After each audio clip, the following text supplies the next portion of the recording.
The baby monitor showed a peaceful nursery. The peaceful nursery was the problem. Everyone agreed the pike was a problem. The pike was, in fact, the only solution in the house that was still working. Tabitha Drayton had been an EMT paramedic for 8 years. She had seen more than most parents ever would, and she trusted that. She had built her whole approach to motherhood around it. 20-month-old Quinn had been crawling for 6 weeks. The carpet had been vacuumed that morning. The cabinets had child locks. Everything that needed to be put away had been put away. Everything they had thought to put away. Pike was 11-year-old Vizsla, who had shared the house since before Quinn existed. He had never shown anything but patience with him. The ear-grabbing, the shrieking, the lurching of a child learning to walk. He was the kind of dog people described as gentle to the point of being a little dull, which is why what happened on the Sunday made no sense. The first time it happened, Pike crossed the room faster than a walk. He lowered his head and pressed his nose directly into Quinn's open, screaming mouth. Not aggression, no teeth, no sound, no raised hackles, just his nose inches from the child's face, inhaling. Quinn started crying. Pike didn't back away. He leaned closer. Tabitha watched from the doorway, coffee in her hand, and felt the first thread of unease. Pike, go lie down. He lifted his eyes to her and stayed exactly where he was. Quinn cried harder. Pike pressed his nose toward the baby's mouth, slow and deliberate, and held it there for 2 full seconds. Tabitha set down her coffee. In 8 years of EMT work, she had seen dogs upset children before. She had seen the pattern: stress behavior, resource guarding, overstimulation around a crying infant. She had seen families dismiss warning signs until it was too late. She knew what this looked like. The size differential alone, 105 pounds to 20 and change, made her stomach tighten in a way she recognized as professional instinct. She crossed the kitchen and put herself between them. Pike moved around her. He wasn't growling. He wasn't stiff. But he would not leave Quinn alone. Cormac came from the back room and watched for 30 seconds. Should we put him out back? Tabitha was already nodding. Just for a few hours, until he's calmer. Her mother-in-law, who had come to help that week, said it from the hallway without being asked. You're right. You can't take that risk with a baby. They had all reached the same conclusion. That felt, at the time, like confirmation. The back door clicked shut.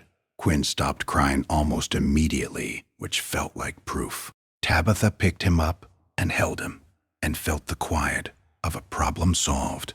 Quinn fell asleep against her shoulder, and Tabitha put him down in the nursery. She went to fold laundry in the next room, the monitor on the counter beside her. Pike was scratching at the back door within 10 minutes. Not barking, scratching, a continuous, focused, rhythmic scraping that didn't stop. If you've ever lived with a dog who seemed to know more than they should, subscribe. There are more stories coming. Cormac let him in. He went directly to the nursery threshold, positioned himself at the threshold, and would not move.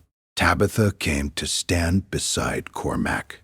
She looked at Pike standing over the sleeping baby. She looked at how still he was, how focused. In 8 years, she had learned one thing above all else about children in trouble. The silence that follows distress is not always peace. She went to Quinn. The color in his face was wrong. Not dramatically, not the gray she knew to fear, but off, a faint pallor around the lips. Hands slightly cool, breathing even, but shallow. Tabitha picked him up, and the limpness was too much, just slightly too much. And she was already reaching for her phone before she finished forming the thought. The button battery was the size of a dime, with a small bite mark on its rim. The pediatric ENT, Dr. Marin Lockhart, told them they had less than 2 hours before tissue damage would have become irreversible. The endoscopic removal took 14 minutes. Button batteries cause electrochemical burns to the esophagus within an hour of ingestion, Dr. Lockhart said. 14 years of removing them had not made her any calmer about them. The fatality window after symptoms begin is short. Your dog brought the battery to you. We have never had a case where the animal identified the ingestion before the symptoms.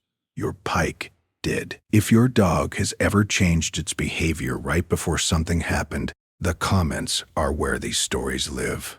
Share yours. The mother sat with that for a long time, the face pressed to Quinn's mouth each morning. Not aggression, breath detection. The refusal to leave after every correction, not defiance, an alarm that couldn't turn itself off. The scratch at the back door, not impatience, the sound of him trying to get back to his post. The vigil at the threshold, perfectly still over the sleeping child, not dominance, medical surveillance. He had been reading what she couldn't see since the moment Quinn woke up. He had been right for hours. He had been right for days. The only thing he had not been able to do was tell her in a language she would have understood the first time. If this story moved you, tell someone and subscribe so the next one finds you. They drove home in the dark. Quinn was stable, drowsy, wrapped in a hospital blanket. Cormac carried him inside. Tabitha opened the back door. Pike came in without drama. He walked to where Cormac had set Quinn down and lay close beside him, the full length of his body against his side. He did not perform relief. He did not announce his return. He went back to the post he had been pulled away from. He put his chin on his paws. He watched. There is one more story coming this week. It happened in a house with no monitors, no alarms, and only one animal paying attention. Tabitha sat on the floor across from them. She didn't reach for her phone. She didn't move to the kitchen. She watched the slow rise and fall of her daughter's chest and the dog's chin resting level on the floorboards, his eyes still open, still watching the way they had been watching all day. She thought about that for a long time afterward. The dog had been doing the job the entire time. He had been doing it for hours before she was awake. He had been doing it for the 4 days the child had been sick. He had been doing it the way every animal in every house has been doing it, for as long as there have been animals in houses, which is to say, longer than the family had been alive, longer than the breed had been recognized, longer than the country the house stood in had been on a map. The dog did not know it was extraordinary. The dog knew it was Tuesday. The husband sat on the floor across from them. He did not speak for a long while. When he finally said something, it was not about the dog, and it was not about the doctor. It was about himself. He said he was sorry. He said it once. He did not explain. The dog watched him with the kind of attention that has no human equivalent, the attention of an animal who has finished his job and is waiting to see if the humans understand what the job was. They did not, fully. They never would, but they understood enough to keep him in the house. They understood enough to never raise the question again. Later, when the child was old enough to ask questions about the photo on the refrigerator, the one of the dog asleep at the foot of the crib, the mother would tell a version of the story. She would leave out the worst parts. She would leave in the part about the dog. The child would learn the dog's name before her own.